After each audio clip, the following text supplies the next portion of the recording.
ফরিদপুরে মধুখালী উপজেলার রায়পুর ইউনিয়নের রঘুনাথপুর গ্রামে ছাগল চুরির ঘটনায় এক ব্যতিক্রমী আয়োজন দেখা গেছে।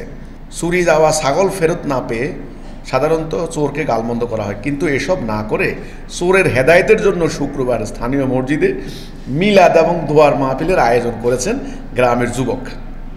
তাহলে ছাগল চোরের হেদায়েত চেয়ে মিলাদ ও দোয়ার মাহফিল, এই প্রসঙ্গটা আমি এটা আনলাম যে আকিদা বিকৃত হলে কি হয়।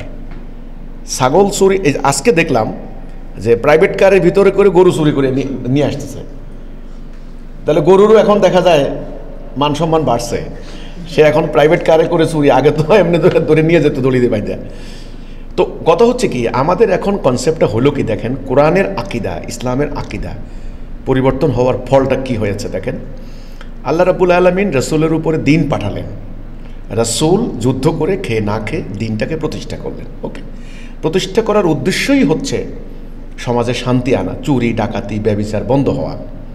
সেই কোরআনের মধ্যে আছে চুরি করলে চোরের শাস্তি হাত কেটে দাও, চোর এবং চোরুনি যেই হয় তার হাত কেটে দাও। দেখেন পেনাল কোড, আল্লাহ তাআলার শাস্তি। আল্লাহ জানেন যে কোন শাস্তি কার্যকর করলে আপনার চোরদের মনস্তত্ত্ব মানে মনের উপর প্রভাব পড়বে, মানুষের সাইকোলজি আল্লাহ জানেন, আল্লাহ মানুষ সৃষ্টি করছেন, সমাজের মধ্যে প্রভাব পড়বে। ব্যভিচার করলে ব্যভিচারের শাস্তি, চুরি করলে চুরির শাস্তি। আল্লাহ বলছেন যে কিসাসের মধ্যে তোমাদের জীবন রয়েছে। এখন আমাদের এখন অবস্থা হয়েছে কি দেখেন, আল্লাহর দিন প্রতিষ্ঠা করার কোনো কর্মসূচি নাই, কোনো নিয়ত নাই, জেহাদ নাই, কোরআনের হুকুম যে রাষ্ট্রে চলবে এটা নাই। তারা করেন কি, আমাদের আলেমরা অনেকে করেন কি, ওই হুজুরের কাছে যায় যে হুজুর চোরের জ্বালায় ঘুমাইতে পারি না, তো হুজুর কোরআনের আয়াতের তাবিজ বানায়, তাবিজ বানাইয়া বলে কি বাড়ির চতুর্দিকে এই তাবিজ মাটির তলে মানে গাড়াইয়ে দেবে, গাড়াইয়ে মানে গেলে রাখেন, পুঁতে রাখেন, তাহলে চোর আসবে না আর। আল্লাহ কিন্তু এটা বলেন না যে তাবিজ বানাইয়া গাড়াই রাখো চোর আসবে না, চোর আন্দা হয়ে যাবে, এটা কিন্তু বলেন নাই। আচ্ছা, এরা করছে কি, আবার ছাগল চোর যেন না হয় মিলাদ করতেছে, আল্লাহ তো তার যেন হেদায়েত করে। এটা কথা আছে না, চোরে না শুনে ধর্মের কাহিনী, চোরে না শুনে ধর্মের কাহিনী। এটা ভালো কথা, আপনি হেদায়েত কামনা করেন, আমি আপত্তি করছি না, কিন্তু আমার কথা হলো চুরি ডাকাতি খুন রাহাজানি বন্ধ এভাবে হবে না, তাবিজ বানাইয়া হবে না, দোয়ার মাহফিল মিলাদ করলে হবে না। আল্লাহর দিন প্রতিষ্ঠা করতে হবে, দিন প্রতিষ্ঠা করতে হবে। আন আকিমুদ্দিন, আল্লাহ কোরআনে বলছেন দিন প্রতিষ্ঠা করো।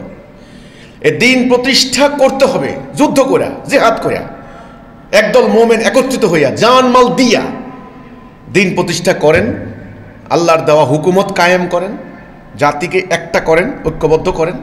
তখন আদালতে বিচার হবে, বিচারক আল্লাহর হুকুম মোতাবেক রায় দিবেন, শাসক আল্লাহর হুকুম মোতাবেক শাসন করবেন, অর্থনীতি আল্লাহর হুকুম মোতাবেক চলবে। তখন চুরি এমনিতেই বন্ধ হবে। দু একটা যদি কালে ভদ্রে 210 জেলায় যদি একটা চোর ধরা খায়, তখন তাকে শুক্রবারে নির্দিষ্ট দিনে আল্লাহর হুকুম মোতাবেক রায় দিয়ে দিবেন, চুরি এমনিতেই বন্ধ হয়ে যাবে। মিলাদ পড়া লাগবে না, তাবিজ বানানো লাগবে না। তাহলে কামের কাম না করিয়া অন্য কাজ দিয়ে ব্যস্ত। তো সেই জন্য আমার কথা হলো, এই চোরদের হেদায়েতের জন্য মিলাদ, এটা একটা অদ্ভুত ঘটনা বাংলাদেশে এই প্রথম শুনলাম আমি এই ঘটনাটা। ভাই, আপনারা যারা ধর্মপ্রাণ মুসলমান আসেন, নামাজ পড়েন, রোজা রাখেন, হজ করেন, আপনাদের মানে আল্লাহ রসুলের ভালোবাসার প্রতি আমার সম্মান শ্রদ্ধা রেখে বলতে চাই, আসুন কষ্ট করে লড়াই করে আল্লাহর দিনটাকে প্রতিষ্ঠা করি। আমরা দাঁড়িয়েছি সেই কাজটা করার জন্য। তাহলে আপনার ছাগল চুরিও আর হবে না, ওই প্রাইভেট কারে করে ওই ভদ্রলোকের গরু আর চুরি হবে না। এই হচ্ছে আমার কথাটা। দিন প্রতিষ্ঠা না করে ওনারা করছেন কি, তাবিজ বানাইয়া চোরকে ঠেকানোর জন্য বাড়ির চতুর্দিকে মাটির তলে তাবিজ পুঁতে রাখে যেন চোর আসতে না পারে। এটা কি রসুলের তরিকা? রসুল কখনো করেছেন এগুলি? এটাই হলো আমার কথাটা, যেটা রসুল করেছেন সেটা না করে অন্য কাজ করা হচ্ছে। আমি কিন্তু মিলাদ দোয়া এর বিরুদ্ধে করছি না, কিন্তু আমার কথা হলো কাজের কাজ করতে হবে।